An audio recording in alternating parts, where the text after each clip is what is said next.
Very good morning बच्चों। कैसे हो आप लोग?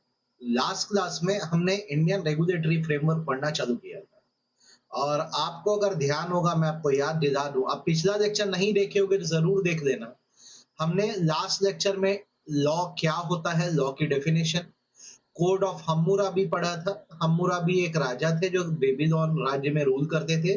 उन्होंने स्टोन स्लैब्स पे लॉ को लिखवा दिया था।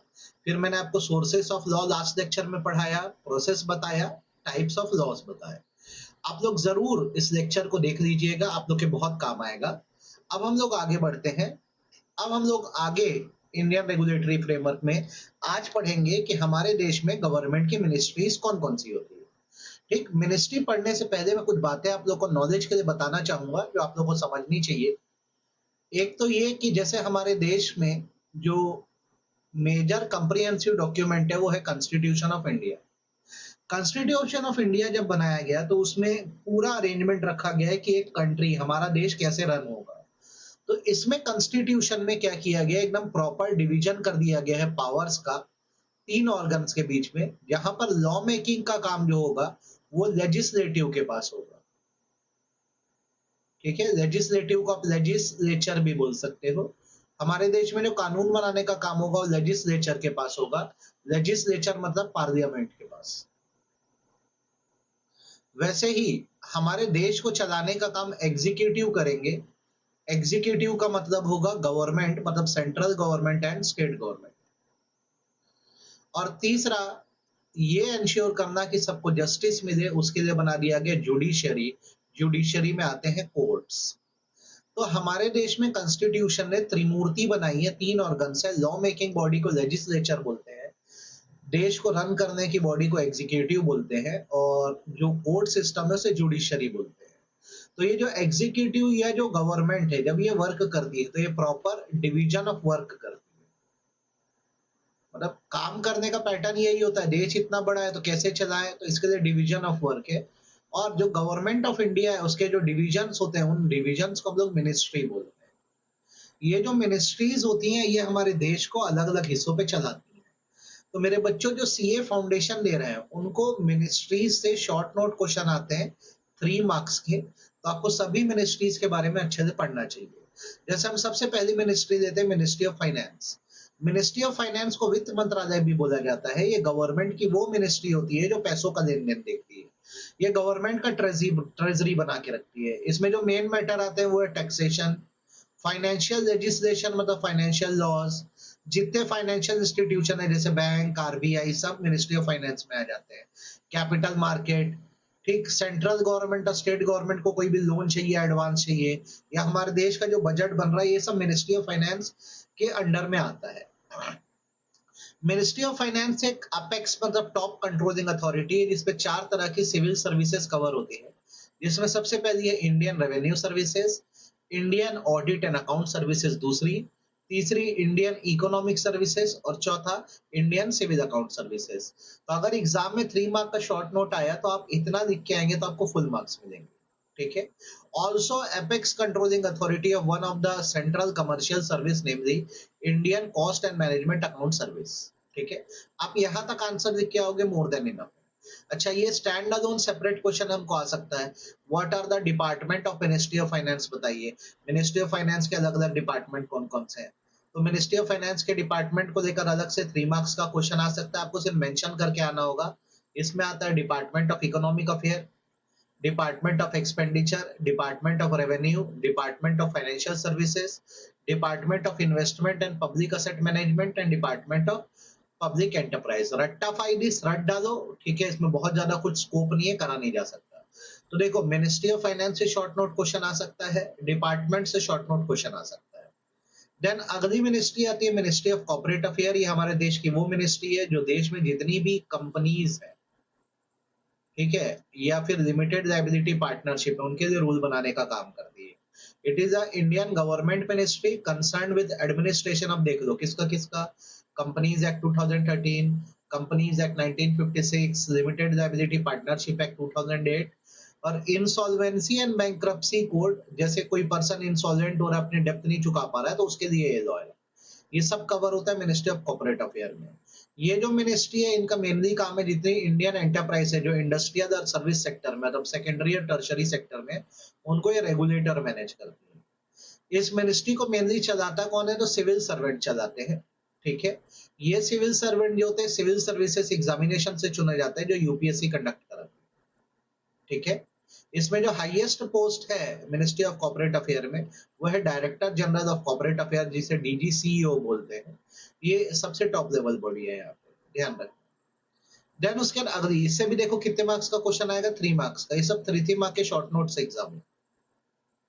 देन उसके बाद आती है ministry of corporate affairs, sorry ministry of home affairs. Ministry of home affair देश की इंटरनल सिक्योरिटी को देखती है।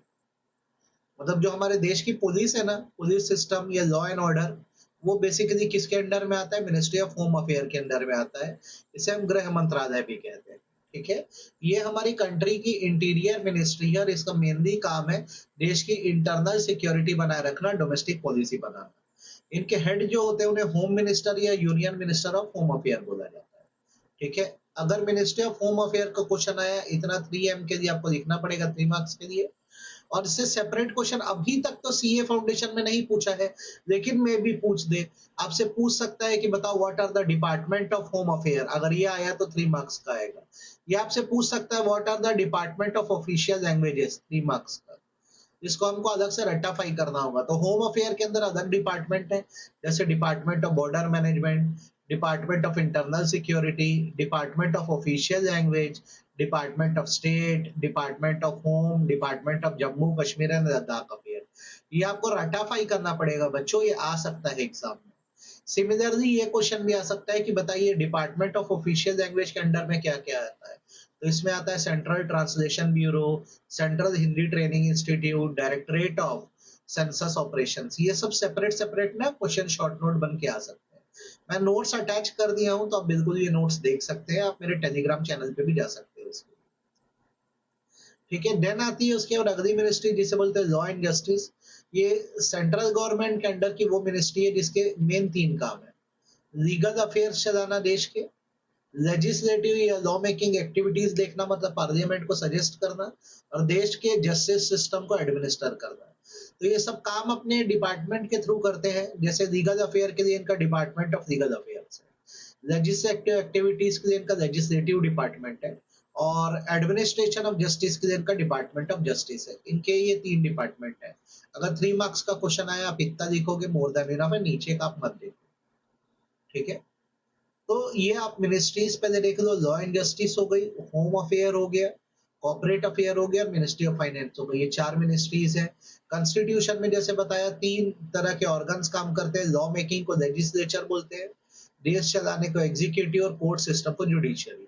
तो एग्जीक्यूटिव के अंदर अलग अलग तरह के मिनिस्ट्रीज है, आपको एग्जाम में पूछ देगा। Ministry of finance, corporate affairs, home affair जिसे गृह मंत्रालय बोलते हैं, और लॉ एंड जस्टिस।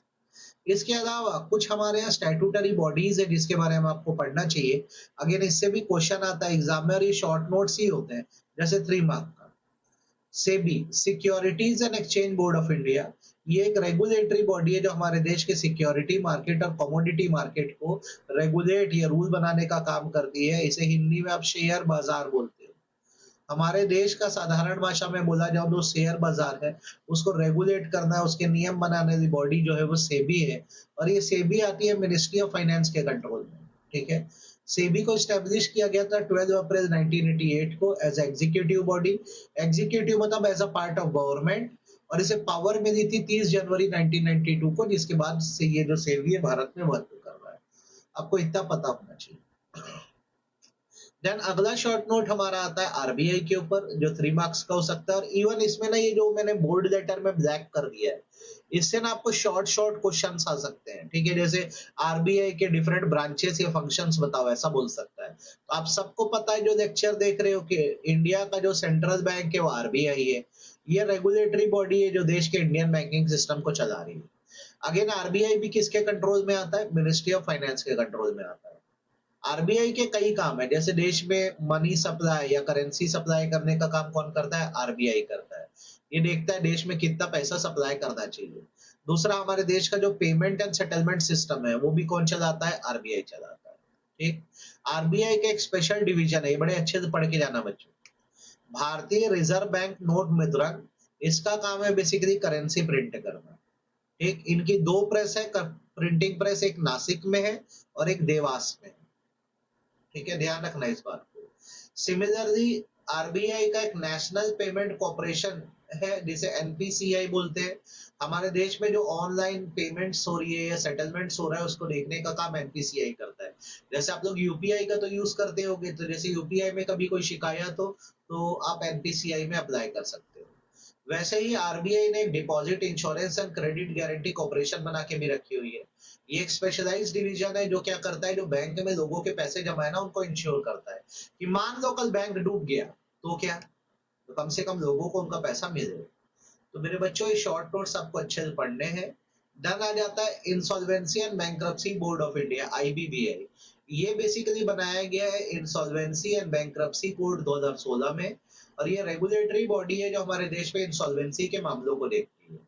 इसकी कई विंग्स और कई ब्रांचेस है, जैसे इसके अंदर आ जाती है insolvency professional agency. Insolvency professional agencies वो एजेंसीज होती है जो बेसिकली इंसॉल्वेंसी प्रोफेशनल्स को चलाती है। अब आप पूछोगे इंसॉल्वेंसी प्रोफेशनल कौन है, तो मैं बोलूंगा ये वो प्रोफेशनल होते हैं जो इंसॉल्वेंसी का कोर्स करते हैं, और जैसे कोई कंपनी या कोई पर्सन इंसॉल्वेंट डिक्लेयर होने वाला हो तो उसको पूरा प्लान बना के देते हैं कि हम आपको कैसे इंसॉल्वेंट करवा सकते हैं। तो ये आईबीबीआई मेन बॉडी है, इसके अंडर में आता है प्रोफेशनल एजेंसीज। इंसॉल्वेंसी प्रोफेशनल, जैसे आप सीए बनोगे तो आप इसका कोर्स करके इंसॉल्वेंसी प्रोफेशनल बन सकते हो। सेम सीएस और सीए में भी कर सकते हैं।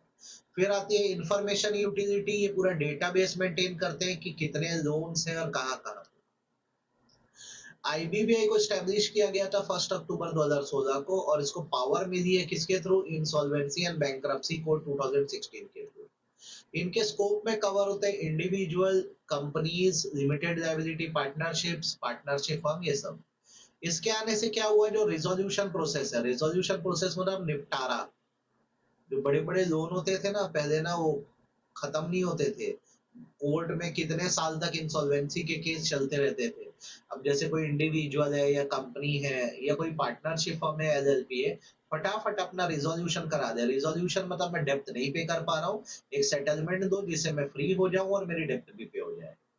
ठीक, इसके आने से क्या हो गया, जो इंसॉल्वेंसी एंड बैंक्रप्सी का काम है वो आसान हो गया। किसके आने से, आईबीसी, इंसॉल्वेंसी बैंक्रप्सी कोड। ठीक है, इसके अंदर में दो बॉडीज काम करती है जो पूरा इंसॉल्वेंसी का मामला देखती है। कंपनीज और एलएलपी को अगर इंसॉल्वेंट होना है तो उनको एप्लीकेशन डालना पड़ता है नेशनल कंपनी लॉ ट्रिब्यूनल के पास। और उसके अलावा जैसे इंडिविजुअल है, फर्म है, इन लोग को अगर इंसॉल्वेंट होना है तो किस बॉडी के पास एप्लीकेशन डालेंगे, उसका नाम है डेप्थ रिकवरी ट्रिब्यूनल, जिसको शॉर्ट में डीआरटी बोलते हैं। तो insolvency and bankruptcy board of India basically insolvency के मामले देखता है। इसके आने से इंसॉल्वेंसी वर्क बहुत आसान हो गया। इंसॉल्वेंसी मतलब इनएबिलिटी टू पे डेट। अब अगर कोई कंपनी है, एलएलपी है, तो अपने आप को इंसॉल्वेंट डिक्लेयर कराने वो नेशनल कंपनी लॉ ट्रिब्यूनल के पास जाए। और अगर कोई इंडिविजुअल या पार्टनरशिप फर्म है तो वो कहाँ पे जाए, डेप्थ रिकवरी ट्रिब्यूनल पे जाए। ठीक, आई होप ये शॉर्ट नोट्स आप लोग को सारे समझ आ गए हो। अब आते हैं हम लास्ट पार्ट पे और इंडियन रेगुलेटरी फ्रेमवर्क को कंप्लीट करते हैं। हमारा इंडियन जुडिशियल सिस्टम का स्ट्रक्चर कैसा है। तो कभी भी ध्यान रखो कि अगर मान लो एक डिस्प्यूट होता है जो सिटीजन्स के बीच हो रहा है, या सिटीजन्स और हमारे देश की गवर्नमेंट के बीच हो रहा है, तो इस डिस्प्यूट को जुडिशरी रिजॉल्व करेगी। कि जैसे मैंने पहले भी बोला कि हमारा देश त्रिमूर्ति से चल रहा है। लॉ बनते हैं कहाँ पे, लेजिस्लेटिव डिपार्टमेंट में। ठीक है, देश कौन चलाता है, एग्जीक्यूटिव। और ये इंश्योर करने के लिए कि सब चीजें ठीक चल रही है, क्या है, जुडिशियरी। तो अभी हम किस पार्ट पे फोकस कर रहे हैं, जुडिशियरी। कि अगर सिटीजन्स का या सिटीजन और गवर्नमेंट का डिस्प्यूट हो गया तो डिस्प्यूट कहाँ सुलझता है, जुडिशियरी। जुडिशरी के मेन फंक्शंस क्या क्या है, तो सबसे पहला, जितने एक्ट होते हैं और कोड होते हैं, जैसे कभी भी याद रखना दोनों का मतलब लॉ ही होता है। एक्ट का मतलब होता है सिंगल मैटर और कोड का मतलब होता है मल्टीपल मैटर। ठीक है, एक मैटर पे जब कई लॉ बनते हैं तो उसको कोड बोलते हैं, और एक मैटर पे एक ही लॉ होता है तो उसको एक्ट बोलते हैं। तो हमारे देश में जो एक्ट और कोड है उसको इजी भाषा में इंटरप्रेट करने का काम कौन कर, इंटरप्रेट मतलब समझाने का काम कौन करता है, जुडिशियरी। दूसरा, डिस्प्यूट कौन रिजॉल्व कराता है, जुडिशियरी। तीसरा, फेयरनेस एंड जस्टिस कौन प्रमोट करता है, कि सबको बराबर कौन लाता है, जुडिशियरी। तो हमको इससे एक stand alone separate question exam में आ सकता है, explain the function of judiciary system in India. तो आप इतना पैरा को बड़े अच्छे से पढ़ के जाओगे, ठीक है। देन उसके बाद आता है हमारे देश में कोर्ट की हायरार्की क्या, हायरार्की मतलब लेवल्स क्या है। तो मेरे बच्चों, अभी हमारे देश में जो सबसे बड़ा कोर्ट है उसे हम सुप्रीम कोर्ट बोलते हैं। इसके बाद आता है हाई कोर्ट और उसके बाद आता है डिस्ट्रिक्ट कोर्ट। ये हायरार्की है। सबसे पहले कौन, सुप्रीम, सुप्रीम के नीचे हाई कोर्ट, हाई कोर्ट के नीचे डिस्ट्रिक्ट कोर्ट, ठीक है। अब हमको यहाँ से इतने, देखो जो पर्पल सेक्शन दिख रहा है ना, इससे एग्जाम में क्वेश्चन क्या आता है पता है हमको, आता है explain the importance of supreme court and high court. ये हम लोग को एग्जाम में क्वेश्चन आता है और इसका ना 6 मार्क्स का एक क्वेश्चन आता है। तो आपको इतना लिखना होगा, in hierarchy of court supreme court is at the top followed by high court and district court. Decision of Supreme Court are binding on all High Court under Article 141 of Indian Constitution. In fact, Supreme Court decision is a final word on the matter. अगर supreme court, क्योंकि देश का apex court है, इसने कोई फैसला दे दिया तो देश में जितने हाई कोर्ट्स आ रहे हैं सबको डिसीजन मानना पड़ता है। सिमिलरली हर स्टेट का सबसे बड़ा कोर्ट हाई कोर्ट होता है। तो जब हाई कोर्ट ने कोई डिसीजन दिया तो उस रिस्पेक्टिव स्टेट में आने वाले इंफीरियर कोर्ट्स को वो डिसीजन मानने होते हैं। और रही बात दूसरे स्टेट्स की, तो वहां इसकी परसुएसिव वैल्यू होती है। परसुएसिव वैल्यू का मतलब होता है कैन बी फॉलोड, ऑप्शनल होता है। जैसे मान लो मैं छत्तीसगढ़ में रहता हूँ, मान लो क्या रहता ही छत्तीसगढ़ में हूँ, तो हमारे यहाँ जो हाई कोर्ट है वो बिलासपुर हाई कोर्ट है। तो बिलासपुर हाई कोर्ट ने अगर कोई फैसला दिया तो छत्तीसगढ़ के सारे कोर्ट्स को फैसला मानना पड़ेगा। लेकिन क्या महाराष्ट्र कोर्ट को भी बिलासपुर हाई कोर्ट का फैसला मानना है? नहीं, वहां परसुएसिव वैल्यू है, हम मान भी सकते हैं और नहीं भी। तो अब जैसे आप फोकस करोगे सुप्रीम कोर्ट पे, तो सुप्रीम कोर्ट क्या है, हमारे देश की एपेक्स बॉडी है जुडिशियरी की। सुप्रीम कोर्ट एस्टेब्लिश हुआ था 26 जनवरी 1950 को, और इसमें जो हाईएस्ट अथॉरिटी वो है चीफ जस्टिस ऑफ इंडिया, जिनको आर्टिकल 126 में अपॉइंट किया गया है। जो प्रिंसिपल बेंच या मेन जो इसमें जो सेक्शन था सुप्रीम कोर्ट का, उसमें 7 मेंबर्स पहले होते थे, जिसमें चीफ जस्टिस इंक्लूड थे। ये आंकड़ा अब बढ़ के 34 जजेस का हो गया है, जिसमें चीफ जस्टिस इंक्लूड है। नहीं समझ आया, इजी वे में बोल दूं तो जब सुप्रीम कोर्ट 26 जनवरी 1950 को बना था, उस टाइम इसमें 7 जजेस हुआ करते थे, including chief justice of India. माननीय चीफ जस्टिस जो होते हैं सुप्रीम कोर्ट के सबसे बड़े जज होते हैं, और ये बाकी जजेस को क्या करते हैं, केस अलॉट करने का काम करते हैं। अब ये संख्या बढ़ के 34 जजेस की हो गई है, ध्यान रखिए। मेरे जैसा आम आदमी भी अगर उसके फंडामेंटल राइट को कोई दिक्कत जा रही है तो सुप्रीम कोर्ट में अप्लाई कर सकता है, और उसके लिए उसको एक एप्लीकेशन डालना होता है जिसे रिट पिटीशन बोलते हैं। जैसे मुझे अपने अधिकारों को यूज करने में भारत में कोई भी दिक्कत जाएगी, मैं सीधे सुप्रीम कोर्ट जा सकता हूँ आर्टिकल 32 के हिसाब से। उसके बाद आता है हाई कोर्ट। किसी भी स्टेट का जो सबसे बड़ा कोर्ट है, यूनियन टेरिटरी का सबसे बड़ा कोर्ट होता है, वो हाई कोर्ट होता है, ठीक है। आर्टिकल 214 जो इंडियन कॉन्स्टिट्यूशन का कहता है कि हर स्टेट में एक हाई कोर्ट होना चाहिए। हाई कोर्ट के अलग अलग पावर है, अपील देने की पावर है, मतलब जो डिस्ट्रिक्ट कोर्ट से अपील है वो कहा जाएगी हाई कोर्ट। इनके ओरिजिनल ज्यूरिसडिक्शन मतलब अथॉरिटी है, ओरिजिनल केसेस भी उठा सकते हैं। उसके सुपरवाइजरी ज्यूरिसडिक्शन है। सुपरवाइजरी ज्यूरिसडिक्शन मतलब जैसे हाई कोर्ट ने कोई ऑर्डर पास किया तो फिर जितने भी इंफीरियर कोर्ट या डिस्ट्रिक्ट कोर्ट है सबको ऑर्डर मानना पड़ेगा, ठीक है। अभी इंडिया में 25 हाई कोर्ट है, ठीक है, 1 from each state and union territory, ठीक है। 6 स्टेट हमारे देश के ऐसे जहाँ पे सिंगल हाई कोर्ट है, ठीक है, एक ही सिंगल हाई कोर्ट को 6 स्टेट शेयर करते हैं, ठीक। अगर कोई इंडिविजुअल है उसको अपने फंडामेंटल राइट यूज करने में दिक्कत जाए, तो जैसे मैंने ऊपर भी बताया वो सुप्रीम कोर्ट जा सकता है, कौन सा आर्टिकल के हिसाब से 32। वैसे वो हाई कोर्ट में भी एप्लीकेशन डाल सकता है, एप्लीकेशन को रिट बोलते हैं, और ये एप्लीकेशन आर्टिकल 226 में डाल सकता है। तो सुप्रीम कोर्ट जाएगा तो आर्टिकल 32 में एप्लीकेशन डालेगा, हाई कोर्ट जाएगा तो आर्टिकल 226 में डालेगा। इसके बाद बारी आती है सुप्रीम कोर्ट और हाई कोर्ट के नीचे आता है डिस्ट्रिक्ट कोर्ट। ये हर डिस्ट्रिक्ट में स्टैब्लिश्ड है, और ये दो तरह के मैटर देखते हैं। क्राइम के अगर ये मैटर देख रहे हैं तो इसे हम लोग सेशन कोर्ट बोलते हैं, क्रिमिनल मामलों के लिए। और बाकी मामलों के लिए ये कहलाता है सिविल कोर्ट, या ऑफिशियली इसे हम लोग बोलते हैं डिस्ट्रिक्ट कोर्ट। तो हर जिले में क्राइम भी होता होगा, क्राइम के अलावा दूसरे मैटर भी होते होंगे। तो क्राइम के लिए इसकी कौन सी ब्रांच में हमको जाना है, सेशन कोर्ट की ब्रांच में जाना है, और बाकी मैटर के लिए सिविल कोर्ट की ब्रांच में जाना है। तो जो कोर्ट ऑफ सिविल कोर्ट होता है ना, उसमें डिस्ट्रिक्ट जज होते हैं। यहाँ पे कॉन्ट्रैक्ट रिलेटेड डिस्प्यूट, डैमेजेस, ये सब जाते हैं। और जो कोर्ट ऑफ सेशन होता है ना, वो क्रिमिनल मैटर से डील करता है। अब एक सिविल जज की पेक्यूनरी मतलब होता है मनी, जुरिस्डिक्शन मतलब होता है अथॉरिटी, कितने रुपए तक का केस हैंडल करने की पावर है। एक सिविल जज की पावर है 2 करोड़ रुपए तक का केस हैंडल करने। ठीक है, ध्यान रखना। उसके ऊपर मामला गया है तो फिर हायर कोर्ट जाना पड़ जाएगा। देन अगर किसी शहर की आबादी 10 लाख से ज्यादा है या 1 मिलियन से ज्यादा है, किसी शहर की आबादी 1 मिलियन या 10 लाख से ज्यादा है, तो वहां पर मेट्रोपॉलिटन कोड भी स्टेब्लिश करना होता है। ठीक है, क्योंकि देखो आबादी ज्यादा है, घनत्व ज्यादा है, तो क्राइम्स भी ज्यादा होंगे और मैटर्स भी ज्यादा होंगे, तो खाली डिस्ट्रिक्ट कोर्ट से काम नहीं चलेगा, मेट्रोपॉलिटन कोर्ट भी बनाए जाते हैं। यहाँ पर जो जज होते हैं उन्हें चीफ मेट्रोपॉलिटन मजिस्ट्रेट बोलते हैं। और इनके पास सेम वही पावर होती है जो एक सेशन कोर्ट के मजिस्ट्रेट ऑफ फर्स्ट क्लास के पास होती है। तो अब मेरे बच्चों एग्जाम में आपको बोल सकता है या पूछ सकता है explain different types of court in India, तो आप इसको शॉर्ट में लिख के आओगे, supreme court, high court, district court और आखिरी में कौन सा, मेट्रोपॉलिटन कोर्ट, जो कब बनाया गया जब आबादी कितने से ज्यादा है उस शहर की, 10 लाख से ज्यादा है। तो ये था हमारा 6 मार्क का एक चैप्टर जिसका नाम था इंडियन रेगुलेटरी फ्रेमवर्क। ठीक है, इसको आप देखोगे तो हमने शुरू से पढ़ना चालू किया था, तो लॉ के मतलब से चालू किया था, सोर्स पढ़ा, लॉ मेकिंग प्रोसेस पढ़ा, टाइप्स ऑफ लॉज पढ़े। अब दोनों लेक्चर देखना, आपका बहुत अच्छे से हो जाएगा। फिर मैंने आपको ministry of finance, ministry of corporate affair, ministry of home affair, law and justice के बारे में बताया। फिर सेबी, आरबीआई, आईबीबीआई पे फोकस रहा। और फिर हमने इंडियन जुडिशियल सिस्टम के बारे में एक अच्छा नॉलेज ले लिया। तो ना ये इतना है ये चैप्टर, इससे एग्जामिनर डायरेक्ट क्वेश्चन और शॉर्ट नोट आया आज तक। अकॉर्डिंगली इसको पढ़िए और कहीं भी कोई डाउट आए तो मैं हूं, मुझसे आप पूछ सकते हो। आज का लेक्चर बच्चों इतना ही है, थैंक यू सो मच।